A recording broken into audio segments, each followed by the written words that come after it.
Avoid this mistake if you want to live a happier, more successful life.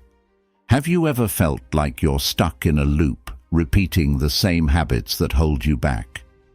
Maybe you've blamed others when things went wrong, ignored your health thinking you'll deal with it later, or spent your days procrastinating on the things that truly matter.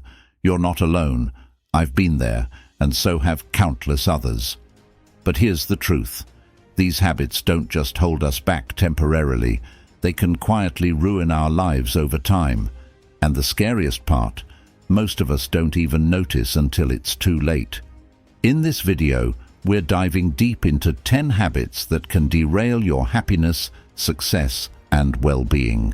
Together, we'll explore number 1. The danger of surrounding yourself with negative influences. Have you ever found yourself laughing uncontrollably with friends over something silly, feeling like nothing else matters in the world? Moments like these are priceless. They remind us of the joy and connection that makes life so fulfilling. Now imagine being in a similar setting, but the conversation is filled with complaints, criticism, and negativity. Suddenly the room feels heavier, your smile fades, and you find yourself questioning things you never used to. I know this because I've been there. At one point in my life, I surrounded myself with people who seemed to drain the energy out of every room they entered. They were the type who would pick apart every idea, every effort, and every spark of optimism. At first, I didn't think much of it. I figured, they're just venting. It won't affect me. But slowly, their negativity began to seep into my thoughts. My enthusiasm for projects dwindled. I started viewing challenges as obstacles rather than opportunities. Think back to when you were a kid and your parents told you, "You become like the people you hang around with." We brushed it off, thinking it was just one of those cliches parents love to repeat. But looking back, doesn't it feel like they were onto something? Now, imagine this. What if the company you kept could either push you closer to your dreams or pull you further away? What if the negative voices around you weren't just harmless opinions, but anchors holding you back? It's a curious thought, isn't it? We often underestimate the power of influence, believing we're immune to it. But the truth is, the company we keep shapes us more than we realize. Number 2. Breaking free from taking everything personally. Do you remember the last time someone made a passing comment about you? Maybe it was about your outfit, your work, or even the way you laughed. Did you shrug it off, or did it stick with you, playing on a loop in your mind, making you question yourself? We've all been there. At one point, I felt like I was carrying the weight of every comment, every side glance, and every piece of criticism. A casual remark about my work would leave me spiraling. I'd replay it over and over, dissecting it, trying to figure out what was wrong with me. It wasn't just comments from others. I even started anticipating criticism where none existed. Do you remember a time in your childhood when you were blissfully unaware of what others thought? When you'd draw a crayon masterpiece, proudly show it off, and not care whether anyone saw the out-of-line scribbles? When did that fearless confidence fade away? Now imagine this. What if most of those comments weren't about you at all? What if people's reactions were just projections of their own fears, insecurities, or bad days? It's an intriguing idea, isn't it? To think that the thing that kept you awake last night wasn't even meant to hurt you. This shift in perspective is powerful, but it's not easy. It's like rewiring your brain to stop looking for hidden meanings in every interaction. But what if letting go of this habit could free up your mind for more meaningful pursuits? Number 3. The risks of spending recklessly. Picture this. You've just been paid and your bank account looks full. You feel unstoppable, maybe even invincible. You deserve to treat yourself, right? So you buy that expensive gadget, order a lavish dinner, or book a spontaneous trip. It feels amazing in the moment. But a week later, you're staring at your dwindling balance, wondering where it all went. I know this feeling all too well. There was a time when I thought money was meant to be spent as soon as it came in. I believed that life was short, so why not enjoy it?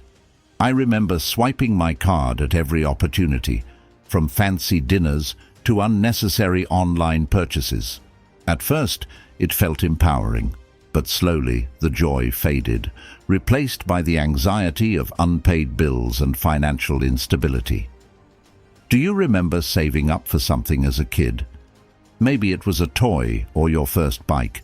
You'd carefully stash away birthday money or allowance until the day you could finally afford it. The joy of that moment was unmatched because you'd worked for it. So when did we lose that sense of financial discipline? What if spending recklessly isn't just about the money? What if it's about something deeper, an attempt to fill a void, prove something to ourselves, or keep up with the lives we see on social media? Isn't it fascinating to think about how money, a simple tool, can have such a powerful hold on our emotions and choices? Would changing how we think about spending change how we feel about our lives? It's a question worth pondering, because the answer could hold the key to a more fulfilling, stress-free existence. Number 4. The weight of harboring resentment. Have you ever felt the sting of betrayal? Maybe a friend broke your trust, a partner let you down, or a colleague took credit for your work. At first, the anger burns brightly. It feels almost justifiable, like a shield protecting you from the hurt. But over time, that anger morphs into something heavier, something darker, resentment. I remember a time when resentment controlled me. A close friend had let me down, and instead of confronting the issue or moving on, I replayed it in my head over and over. I avoided them, even went out of my way to let others know how they had wronged me. At first, it felt empowering, like I was holding them accountable. But gradually, I noticed that the bitterness was only hurting me. My mind was consumed with negativity, while they had likely moved on without a second thought. Think back to when you were a kid and someone took your toy or pushed you in line.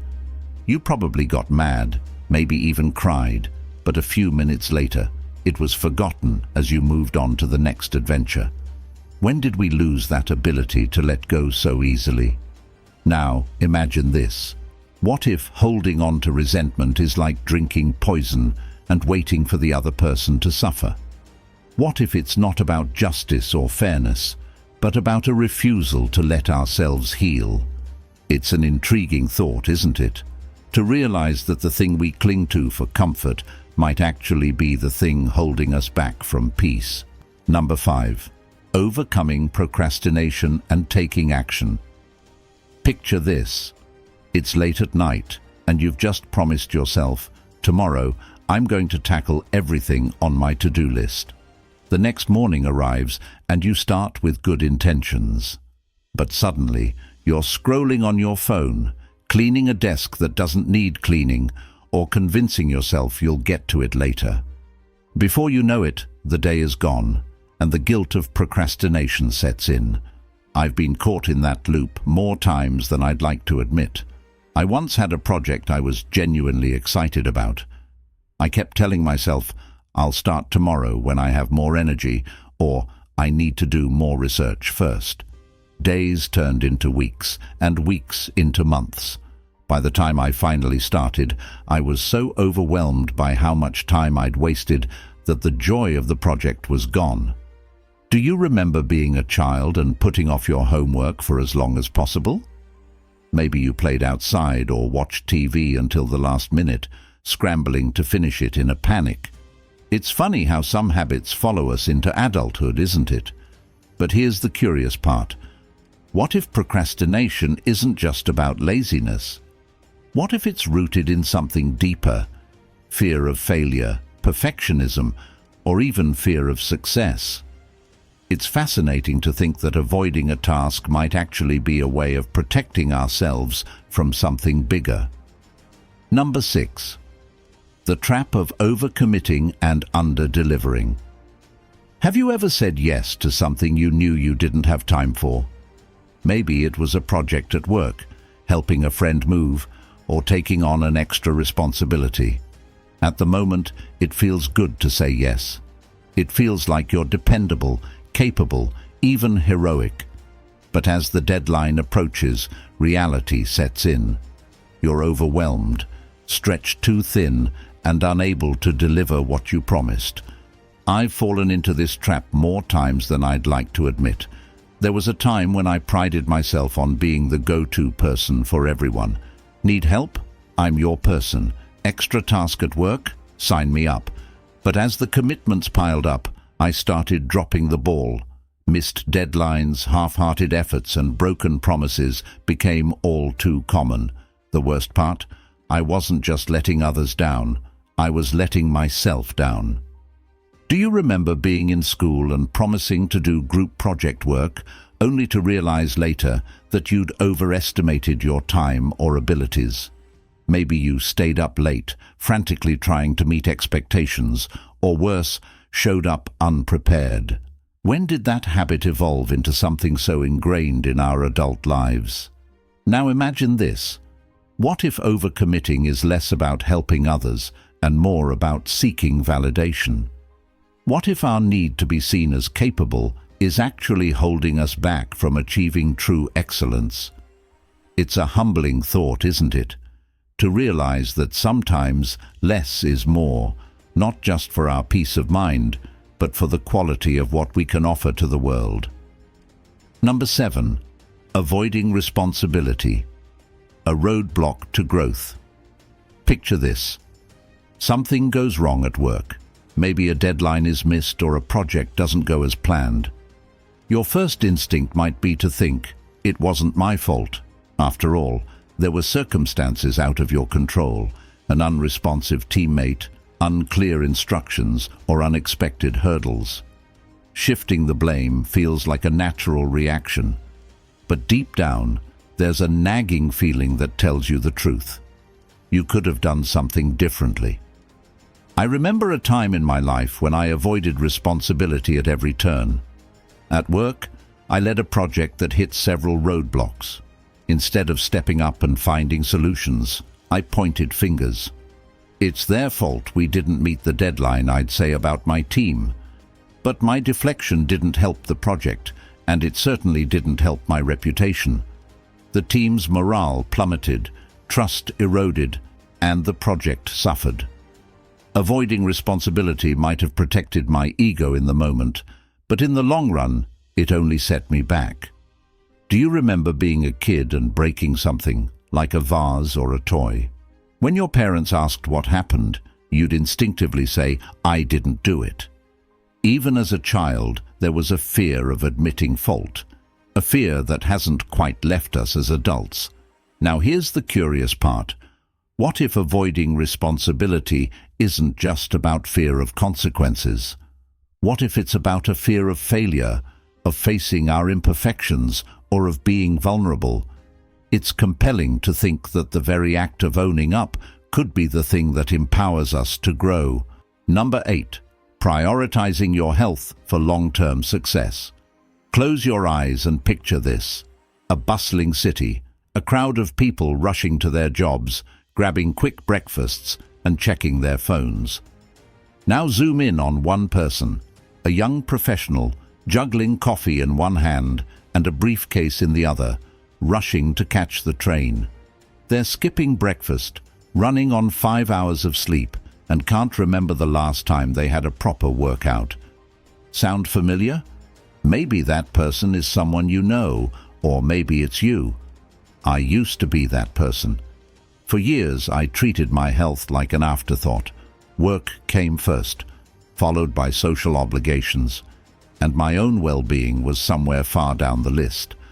I lived on caffeine and fast food, skipped workouts, and told myself I'd catch up on sleep later. Then one day, everything caught up to me. I was sitting at my desk when a wave of exhaustion hit so hard I could barely keep my eyes open. Later, a routine checkup revealed I was on the brink of serious health issues. Do you remember being a kid and running around outside until you were out of breath? Back then, you didn't think about exercise. You just moved because it felt good. You didn't think about food as healthy or unhealthy. You just ate what was in front of you.